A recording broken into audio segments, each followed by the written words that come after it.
Good afternoon, ladies and gentlemen. You are in for a powerful learning experience. We're going to talk about attracting new patients, winning new clients, patients and clients to your practice. And we're going to talk about that through the means of marketing. Now, marketing is a subject I am deeply passionate about because marketing is everything, and everything is marketing. One of the things that marketing isn't, however, is sales. Marketing is not what many people believe, and that is the process by which we convince patients or healthcare consumers to buy a product or service that we already have. That's far from what marketing really is. Marketing asks the question, what are the demands? What are the unmet needs? What does the healthcare consumer of 2019 and beyond require? What satisfies them? What makes for a successful relationship between satisfying their needs and the services that you provide? And once those questions are answered, then we develop a service offering to meet those needs. So before we even talk about marketing strategies and initiatives, I think it's important that we look at these bullet points that I've got up here on this slide, vision.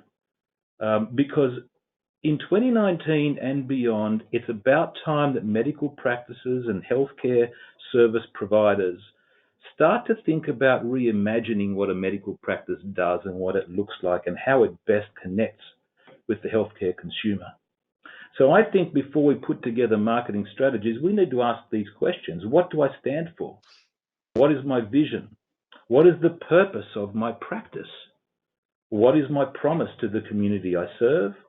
How do I better meet the needs of the healthcare consumer? And what demands are not being met? Why should they come to me? What is my point of differentiation? What do I need to do for my patients and referrers to become raving advocates of my practice? What do I need to do to attract the best talent to join me? And what model for private practice will support the life I want to live?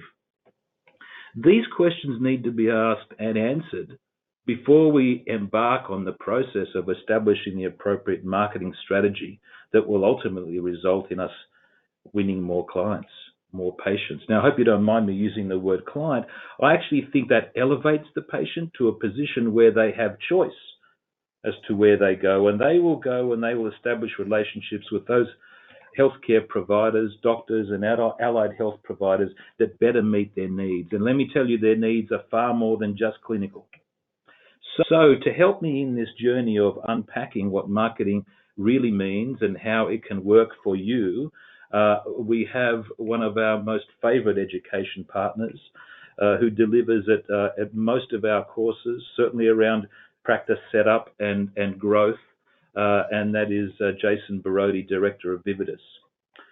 Before I have Jason start talking and presenting to his material, I want to pop up a couple of quotes that I love about marketing. The first one's from Michael Gerber of the E-Myth fame. And if you haven't read the E-Myth Physician, I strongly recommend you pop on Amazon and buy that book. It costs about $12 and it may revolutionize your relationship with your practice and your patients. Gerber says of marketing, it communicates your promise, what differentiates yours from every other practice. But, and this is a big but, it also focuses on the way your practice delivers that promise. Can you see how that definition is very different to glossy brochures and flyers and advertising? It's about your service offering and building that in a way that meets the unmet needs of the healthcare consumer. Somebody else said, marketing is the megaphone that helps you shout to the world who you are and what you stand for. So, with that introduction from me, Jason, over to you. And I'll probably interrupt from time to time when you're talking about something I want to add to, but the floor is yours, Jason. Over to you. Brilliant. Thank you very much, Stephen, and thanks for that introduction to the topic. Stephen's absolutely right. Marketing in the medical space or the healthcare space is extremely powerful, and it's something that, due to the history of the industry, the fact that you think 10, 20 years ago, my father was a practicing specialist, and my mother was in healthcare as well. Really back then, any kind of self-promotion or marketing was not done. It was virtually illegal, and things have changed a lot. And so it's really important that medical practitioners, practice managers, that medical practices are really employing a lot of these techniques that can have such an impact on not just the success of the practice, but also in the way that you deliver care to your patients, and also to all your customers. As Stephen was saying, whenever I talk about clients or customers, we're really talking about a number of different segments, but in particular, if you're a specialist practice, we're talking about your referral base as well as your patients. And if you're a general practitioner or allied health, we're really probably talking more about your patients than anything else. And as he said, it's quite different to sales. Marketing comes at this from a very different perspective to sales. Sales is all about what do I have and how can I convince you to buy, whereas marketing is all about looking at the user's end needs and how we can deliver on those best. So I love this definition of marketing. Now, this is the AMA definition, but it's not your AMA. It's the Australian Marketing Association put a definition out a little while ago that I love. Marketing is the activity and processes for creating, communicating, and delivering value, and managing relationships in ways that benefit customers, partners, and society at large. And when you think about marketing from this perspective, it really makes a lot of sense for medical practices. It's all about how we can deliver greater value to the people that we're serving, and how we can manage relationships in an effective way. So when we think about medical marketing, from our experience over the last decade or so, as well as research that we have both done ourselves and read from other sources, we've really come to have a great understanding of what works within the medical space. And it's important, you need to know who you are and why people should choose you as opposed to any of the other options out there. There are really 4 key pillars, and we're going to look at these today. We don't have a lot of time, but we're going to jump into these and give you a good introduction to each of these areas. Strategy, how you can leverage your brand harder. The web and digital is just such an important part, and reputation as well. And I'll just add to this as well to say that there are probably 3 really foundational principles behind all of this as well. And they are the fact that you need to have awareness for your practice. You need to be able to get your name out there and be known, and build that reputation. You also need to be able to be willing to educate people and give information freely and share your expertise, so that you can leverage that as well. And thirdly, you also need to make sure that you align customer expectations and how you present yourself with the actual experience that people receive at your practice or through your service as well. So I guess the question to ask is, how many of these pillars of medical marketing is your practice intentionally working on? And are you seeing tangible results? Well, as we go through the slides, hopefully you can think about that and just consider whether, how you can benefit from some of these different areas. So the first one I want to focus on is strategy. And really the important question to ask is, how many of you have a marketing strategy? A plan for exactly what should be happening each month to grow your practice reputation, to grow your bookings, revenues, how to deliver service and build relationships better moving forward. And there are a number of reasons why it's really important to have a marketing strategy or a marketing plan. First of all, it can maximize the return on investment that you get from your marketing program. It also impacts deeply your customer service and also provides you a competitor advantage.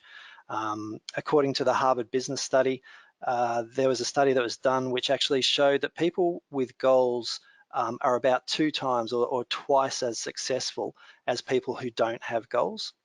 And when those goals are actually written down into some kind of plan or strategy, that number actually increases to 10 times the success. So it is actually really important to have those plans written down. And developing a marketing strategy actually forces you to not just set goals, but also to write them down and have a stake in the ground that you can measure back against. I don't know if you've ever been shopping at the supermarket without a shopping list, but if you're anything like me, you probably notice that you often end up buying a lot of things you don't really need and forgetting about the things that you need most. And your marketing plan is a little bit like your shopping list. It tells you what you need so that you don't waste your effort or your money on the wrong things. It also helps you identify your targets and why people should choose you rather than one of the other many alternatives that they no doubt have. It also helps your staff and the whole team in your practice provide greater value and manage their relationships with various stakeholders better as well. So there are a number of reasons why it's really important for you to think about having a marketing plan. So the question then is, well, what makes a great marketing plan? Well, a good marketing plan should be concise. It should be a living document, not something that you prepare once and then sits on the shelf. And it really should direct your team's weekly and monthly activities in this area. And provide benchmarks for measurements and review periods at least every 12 months, if not quarterly as well. And this really is foundational. If you don't have a professional marketing plan, you will struggle to see good return on investment from your marketing investment. So this is probably something you should get sorted out as a matter of priority. But just a couple of things that make a good plan. And I like to think of this really in the medical sense, I guess, as 3 stages, a little bit like testing, diagnosis, and treatment. You need to do your research. You need to know the data and the facts behind where your practice is at the moment. Then you need to actually develop your goals and your positioning, your unique value propositions and messaging. Look at what your competitors are doing differently to you. Look at gaps in the marketplace, your strengths, weaknesses, opportunities, and threats in a SWOT analysis. And all of these things then come together to form your strategy and also your key performance indicators that you can measure back against. And then you've got your activity phase where you then roll this out. And it's really important from a project management point of view to make sure that you have consistency in what you do and that you're intentional about all the activities that are in your strategy.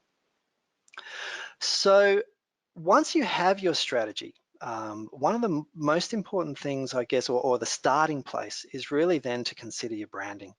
And people often ask me, well, what exactly do you mean by brand? Well, I'll tell you what it isn't. A brand is not a logo. A brand is no longer what we tell our clients or consumers it is. It's what consumers tell each other our brand is. And simply put, brands are perceptions. Perceptions that influence and shape our reality, perceptions that influence and shape our reputation. And I love this quote by Jeff, CEO of Amazon. He says, your brand is what other people say about you when you're not in the room. And that's exactly what branding's about.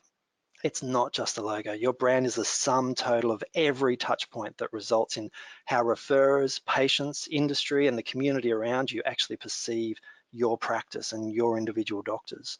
So although it's really your customers who decide what your brand is, there are certain actions that you can take to put yourself in the driver's seat. And all the steps that you take to build awareness and reputation around your business and its service offering really are the realm of branding for your business. So why develop a brand? Well, there are a number of reasons why medical practices should consider developing a brand around their business. One is that it really does help to build value and loyalty to the business. It also means that you can become a lot more clonable. If you want to open in new locations and spread out into new geographic areas, it allows you to do that a lot more easily. It means that your brand is going to be a lot more expandable. Back in the day when Dad was practicing, he was Dr. Ian Borody, obstetrician gynecologist. That was his practice name. It makes it very difficult to have other specialists join the practice. So there are a lot of considerations there to think about in terms of being expandable. And it also means that you can build value into a brand that then becomes saleable when you do need to start planning for your exit strategy. So there are a number of reasons why branding is important to medical practices, and you need to really craft your identity through planned out, consistent touch points and communications. An effective identity will communicate all of the defining characteristics of your brand, including its personality, your brand promises, and your purpose. And you need to know how to protect your identity as well. If you haven't registered or trademarked your brand, you could really end up in trouble down the line. So there are a number of things to think about there. I just thought I'd show you a couple of examples around building your identity.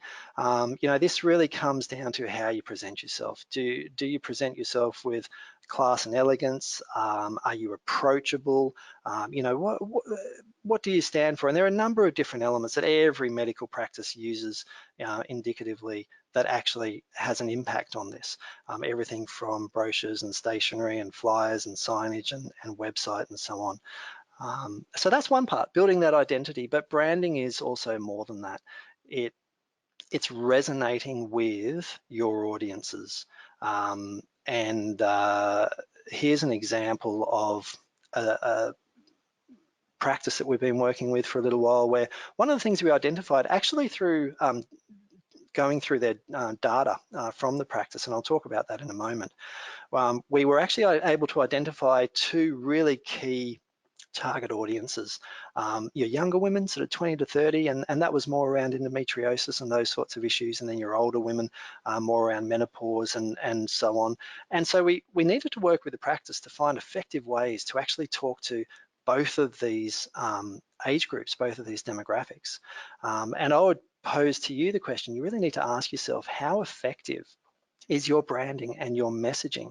How effective are you at actually engaging your customers? And if it's not working for you, well, I'll definitely advise that you seek advice on that. So branding is a really important part of what you do. Web is absolutely critical. This is now one of the most important elements of your branding and of your business as well. An interesting stat for you, 8 out of 10 new patients will actually visit your website before they visit you. Now that means that first impressions are actually being achieved through your website rather than when they step into the practice. So, I mean, we've actually seen websites, like the difference that a good website can make to a practice, to be quite large. We've seen practices that had no website, or sorry, not no website. We've seen practices that had poor websites, old websites, where in rebuilding a website, they've actually been able to basically double the visitor traffic to their site as a minimum. We've also seen that we've been able to achieve results where we can actually double the amount of time that people are spending on websites, reading, educating themselves, familiarizing themselves with the practice. And we've also seen results where phone calls to a practice have actually increased by up to 83%. When nothing has been done other than launching a new website. So this can actually have a really big effect on your practice. And just really quickly, a few key considerations for your site. And there just really isn't enough time to go into this in detail, but happy to do that afterwards with anyone. The first thing you really need to consider is the purpose of your site.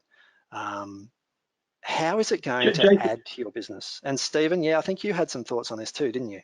Yeah, Jason, if I may add, this is key, this issue of purpose.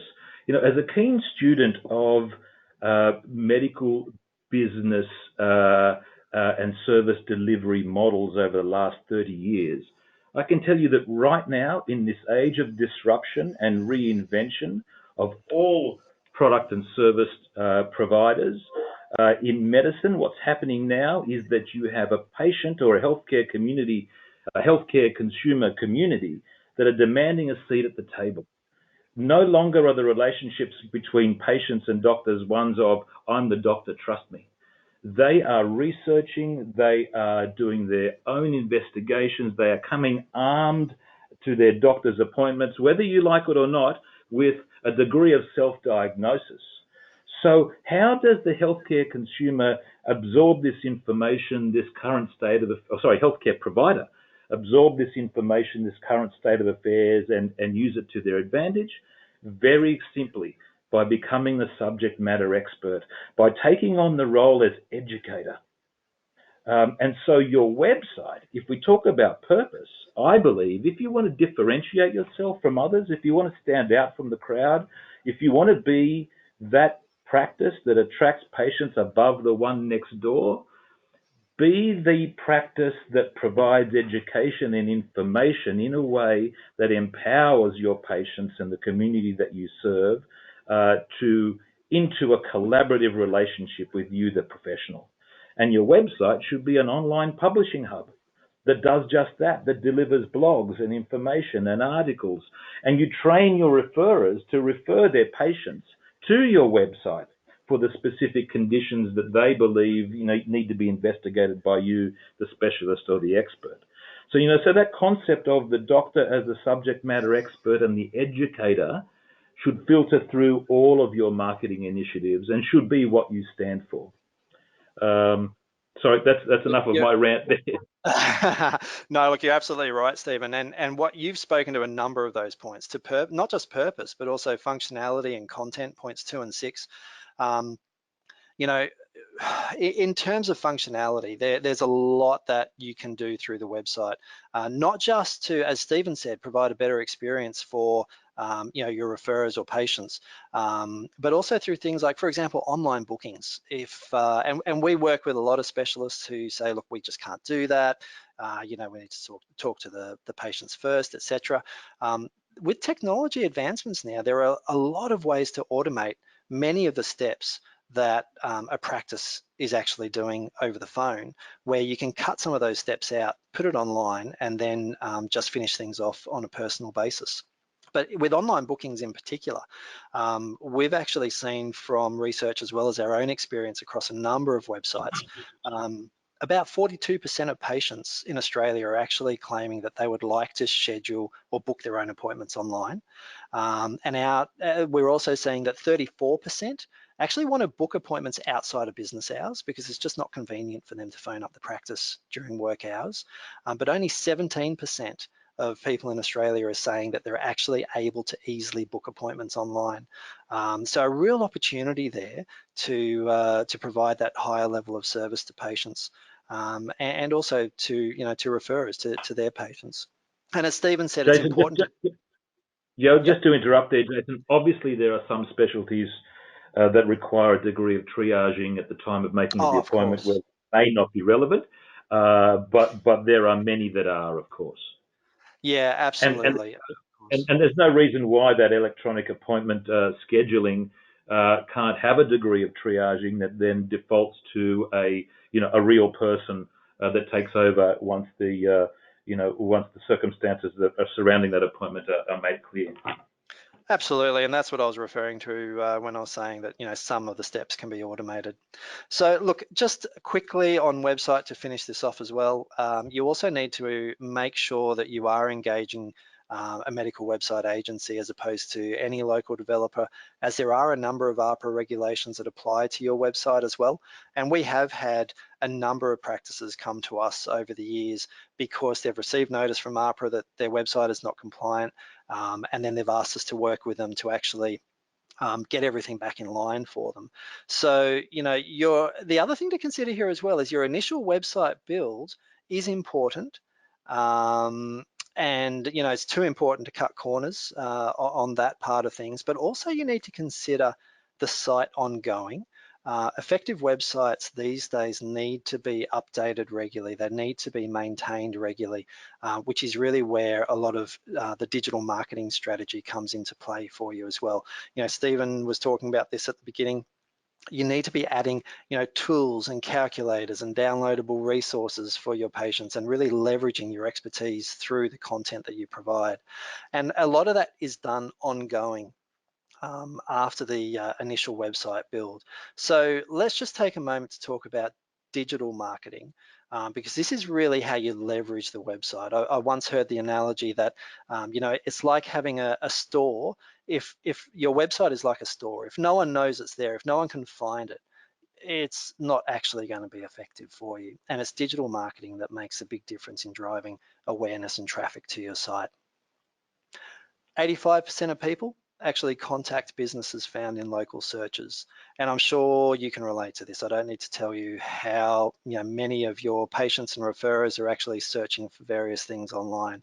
And with digital marketing, you can run very targeted campaigns You pay for performance and you receive measurable results, so you can actually track your return on investment quite effectively. Not perfectly, but certainly better than traditional forms of marketing. It can be really effective and efficient, and digital marketing offers an easier, lower cost way to actually bring many more new patients through your door. So I just wanted to take a moment to explain to you some of the different options, because this is an area that has been developing and growing so rapidly over the last few years. Whenever you do a search, this will be familiar to you. This is pretty much what you see. And you'll notice that the top few listings here have the green ad box there. And these are actually paid ads or Google ads that have been developed by a marketing agency. And there are a number of different ways of actually presenting this information. You can see that this one here actually has a phone number directly in the ad. And that's a really powerful tool, because you'll often get people actually clicking right here, click to call, off their mobile phone. Some people ask me, look, do people really click on the ads at the top of the listing? Maybe 5 years ago, 6 years ago, we didn't necessarily push Google Ads as a strategy. These days, it is extremely effective for a lot of different types of practices. And the other thing to consider as well is on a mobile phone, a mobile device, these are the options that you see first, and then you have to scroll down through the map options before you actually get to these organic options lower down. So a lot of people will actually on mobile devices select one of the practices that they see in the Google Ads. So they can be extremely important to your practice. So when it comes to digital marketing, it is important to have a digital strategy that combines all the different areas of digital marketing into the right mix to get the best results for your practice. And there are a few of those. So just really quickly to, I guess, give you an introduction to these, you've got search marketing, which is all around search engine optimization or SEO. There are also search ads, like we just saw a moment ago. But then there are other things too. There are display ads, both through Google as well as through some of the social networks, where these are more graphical ads that you'll see on web pages. Then there's retargeting, which can be really effective under certain circumstances. And this is where if someone goes to your website but doesn't engage with you, you can actually track their presence and then sort of almost follow them around the internet, showing them certain ads or messaging. And if you've ever shopped at an online store for a certain product and then seen ads for that store, that's exactly what we're talking about here. And then social media as well is quite powerful too, and we'll talk about that in a little more depth. But just to give you an idea, we were working with a practice just in the last few months that was an established practice and was relocating, expanding and opening an additional site. And it was really important to them to obviously get up to as many bookings as possible to get to that operational standard. And we engaged digital marketing as part of their marketing strategy. And within a 3-month period of opening, bookings were above the targeted goals for the practice, and up to about 60% of all the patient bookings in that period were tracked as a result of the digital marketing campaign. So that just gives you a bit of an idea of just how powerful this can be. So it's really important to have someone who can show you what will work best for your practice in this space. And just to give you something that you can take away, something quite practical, Google My Business is what drives those map listings that you see on searches. And we've actually seen practices jump to the first listing, organic listing on page 1 of Google searches through proper optimization of their Google My Business listing pretty much alone. So this can be quite foundational to your digital marketing and something that you can do yourself as well. So just make sure that you've claimed all of your listings, and make sure that you talk to your marketing advisor about how to leverage this tool the best way that you can, because it is quite powerful. And you've probably been aware as well that this little thing down here that you can see on the screen, reviews, Google reviews, is something that inherently comes with this. And don't think that by not claiming your listing that you can avoid this. Other people can actually register your business with Google. So even if you don't want a listing, you can still get that listing and those reviews. And one question that often comes up around Google reviews is, how do I deal with negative reviews? Now that is a much bigger topic than we have time for today. So let me just refer you to a resource that we've developed. If you want help with how to manage Google reviews, I'd suggest you download our free, it's an 8-page guide. It's quite comprehensive with tips, what to do, what not to do, and some examples. And certainly speak with your marketing advisor or give us a call if you want to talk about specific issues. So we know that 74% of people rely on social networks to guide their purchase decisions. And so that means that social media can be really powerful, but I would just, I guess, present social in the aspect that it works better for some practices than others, some types of practice, and it depends on the engagement level and the type of service that you're providing. So obviously for obstetrics, this is something that, Facebook and social media is absolutely huge. And when it comes to social, if you're dealing with patients, Facebook, Instagram, YouTube are 3 really big channels to think about. When you're thinking about colleagues or referrers, LinkedIn as well as YouTube can be quite powerful. And it can really help in a number of different ways. For brand awareness, for presence, for engagement. But you need to make sure that if you're going to do social, you need to invest the time, commitment into doing it properly.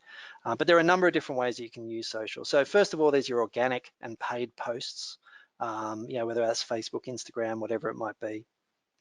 Then you've also got advertising and remarketing opportunities through some of the social channels as well. But you can also use social media to do research and gain education, talk to other people. You can use it for patient groups, closed groups with other colleagues as well. And through LinkedIn and through other social sort of opportunities, there's actually a lot of material now on there for professional development as well. And you can really network and engage with a lot of other doctors and people within the industry. So digital marketing has become so important to practice growth. And what we're seeing is so many practices continue to not leverage digital, or they do it really poorly and then they wonder why they're not getting any results. So I would really suggest to you that if you want to investigate this further, the first step is to talk to us about a digital audit, and you can actually get a roadmap of recommendations for your practice that can be quite handy for you. So just finally, in wrapping up, let's just spend a moment talking about reputation. Referral marketing, whether we're talking about GP referrals to specialists or whether we're talking about word of mouth referral from patient to patient, really is the lifeblood of many practices. And a lot of practices just don't do this strategically or intentionally or consistently. And there are also a number of, I guess, referral mistakes that we've seen over the years. And a lot of things that you can do to avoid those mistakes and actually conduct your referral marketing a lot more effectively than a lot of practices do. And this is absolutely huge for medical practices. I just want to touch on 2 common mistakes really briefly for you. The first one is not knowing your prioritized referrer list. Some practice software is absolutely excellent at accessing the relevant data, running the reports. They do this really well. Some software platforms can be really quite cumbersome, and we've worked with many practices with all different types of software, and it's quite important that you find a way to get the information that you need. For specialists, it's absolutely critical to regularly analyze trend data and to cut it in different ways as well. So, referrers by value, by types of case, all these sorts of things. Here's just a quick illustration for you of just some trend data.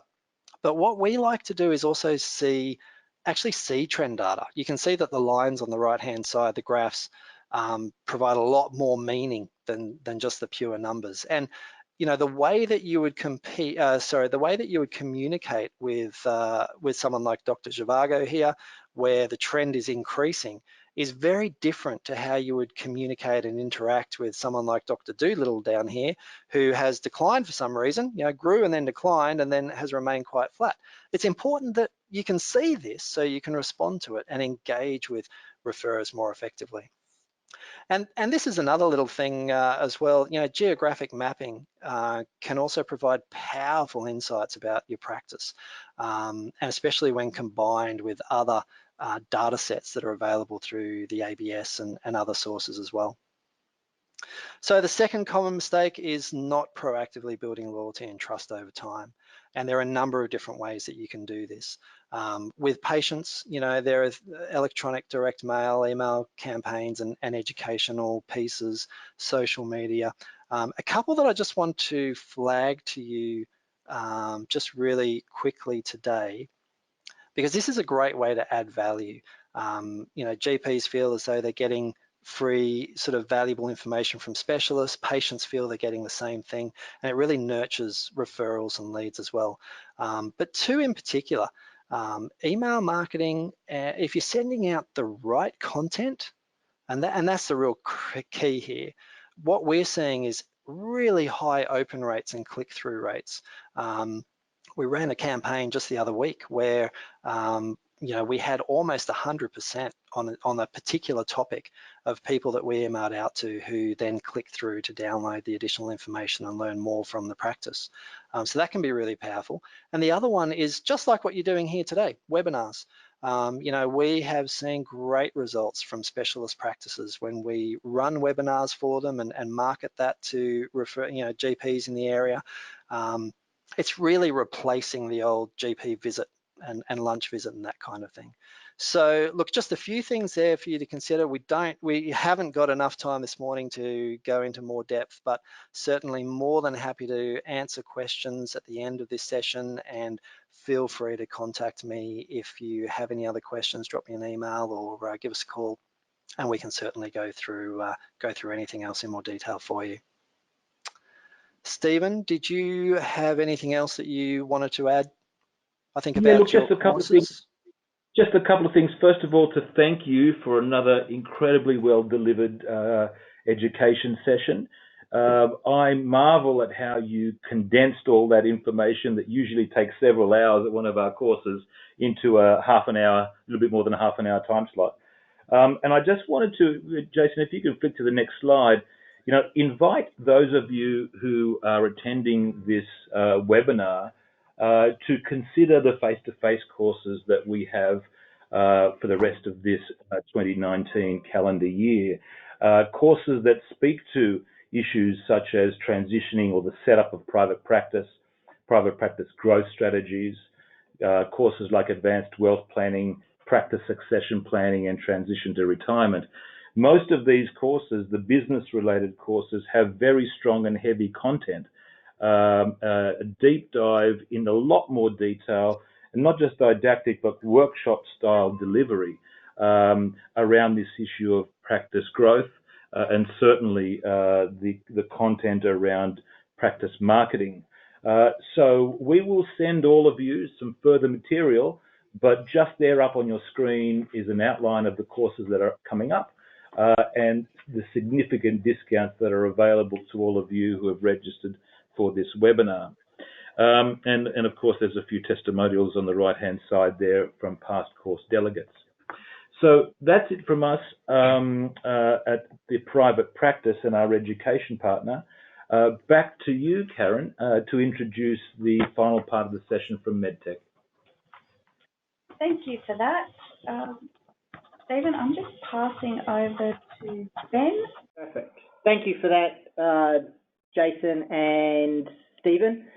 I want to go through a little bit about us and then kind of go over what Jason said and kind of add a little bit more to it using the practice management system and the data you have in that background. So first, I'll tell you a little bit about MedTech. MedTech, we've been in the business for about 30 plus years now, providing solutions for health. We cover over 5 countries, both supporting and implementing those 5 countries We have over 350 staff worldwide, pretty much developing, supporting, and implementing a world-class solution. And we connect millions of people using the MedTech solution. Anything from telehealth to standard PMS to referrals to results, everything you can think of, we provide. Which kind of goes into the next slide, our market coverage. We provide a lot of different markets. We're not going to sit here and say we're about general practitioners. We cover everything from specialists, allied health, urgent care, universities and schools, and even the government. Now, we offer a different solution than some of our competitors. We offer a full solution. We don't want you to go out and try to find an online appointment system that would link with us. We will give you the online appointment system. We have a telehealth solution that integrates straight into your PMS. So there's no having the telehealth solution and then having to pass it back into the practice management. Your recalls, your reminders, your patient records, your prescriptions, everything is in that one package. One bill, one package, all together, integrated. Now, how can you harness your PMS for marketing? I've broken it up into 5 different positions: niche relevance, positioning, messaging, value add, and opportunities. First one is the niche relevant. You guys look after a range of patients. You could be a specialist that looks after one particular thing, or you could be a GP that looks after a range of them, same as allied health. The first thing about your niche relevant to look at is your demographics. What is the age of the people coming into your practice? Are you more based around the modern teenager? Are you based around more the elderly? Use that data. Put it on your website. State that you look after those kind of specialities or age groups. Gender. If you have a massive female following, you do a lot of cervical screening, breast checks, IVF, things like that. Put that into your website. Put that into your online appointment. One of my biggest customers makes sure that pap smears and breast checks are at the top of his online appointment because he knows from his data that he's dealing with a lot of female patients. Location. Are your patients coming from your local area? Are they traveling far away and coming to you? Why are they traveling so far? Is there not a clinic in their area that can provide the need they require? That would give you the opportunity to branch out and have another branch in that area that they're coming from. Nationality. What are the nationalities that are coming into your clinic? You can see this from your demographics.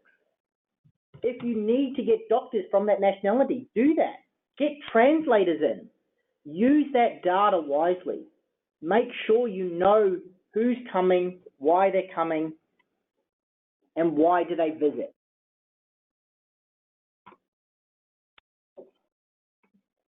The next one, positioning your practice. Using the data effectively. Position the clinic to be a leader in your area or state. Use the features you have and the specialities you have to say you are better at it than the guy down the street. If your doctors have specialities in women's health, they have specialities in gynecology, put that up on your website. Put a blurb about that. Position your website and your data the same. You know that you have a lot of patients that come in that are female, like we said, that come in for cervical screening. Position that on your front page. Use it because Google will use that effectively as well. Send out marketing material using integrated SMS and mail. We have a massive system that lets you market the material you have. Sorry, skip the slide there. I'll just bring it back.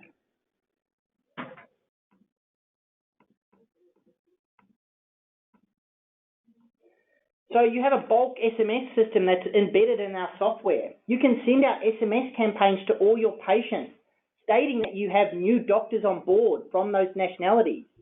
Send out mail to everyone, newsletters, New features. If you've opened up a new branch, take that demographic data from that location that you've opened the branch and send them mail and SMS. Differentiate from your competitors. You know from your data that you've got those specialities.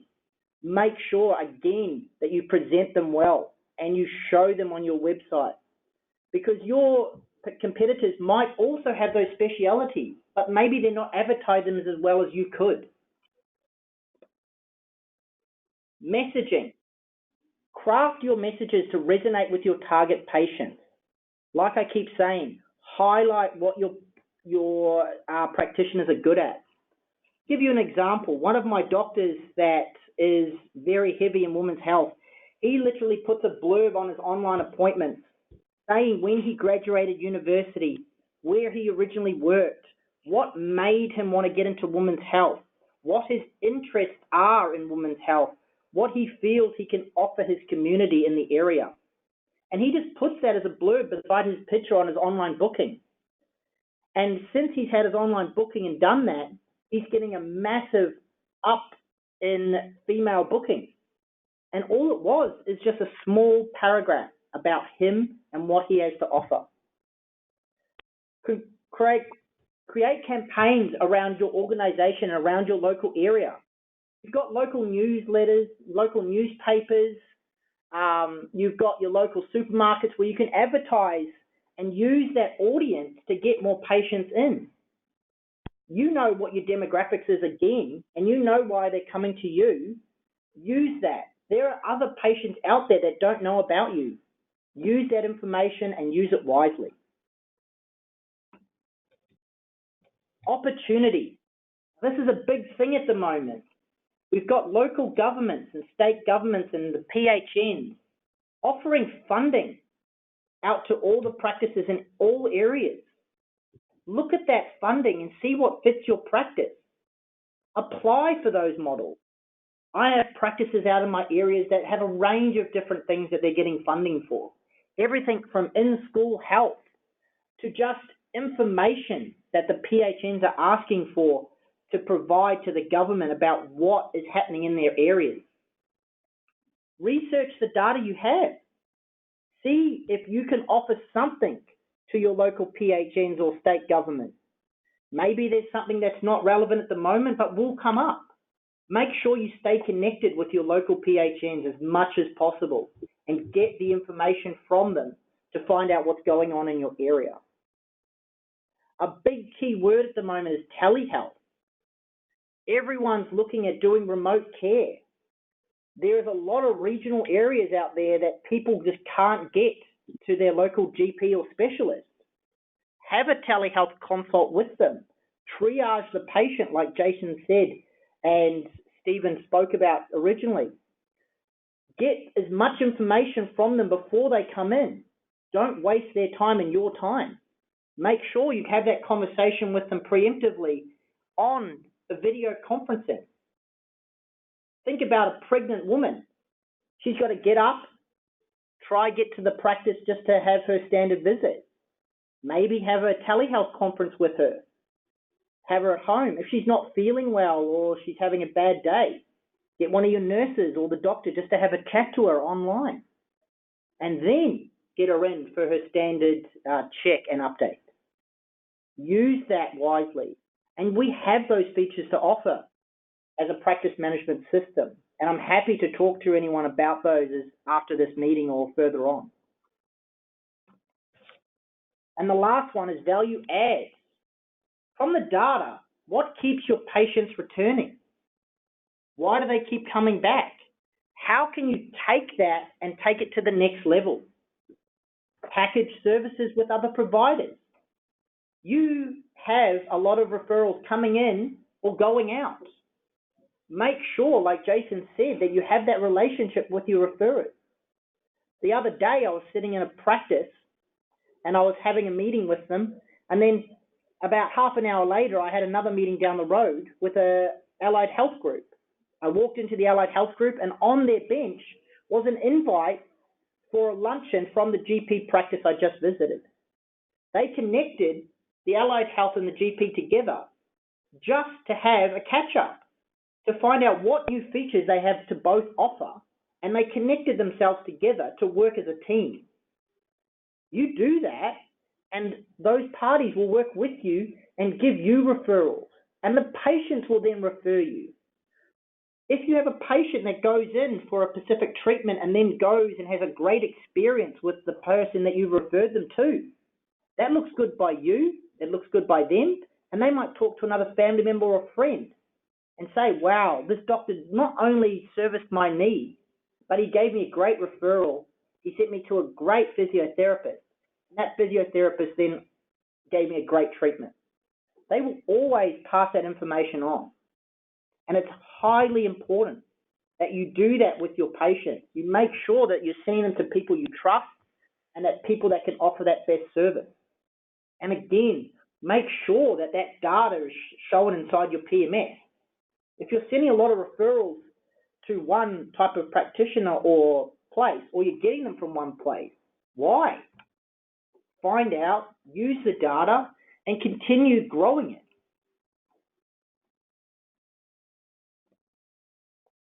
Now that's it for me. I was pretty quick and pretty easy on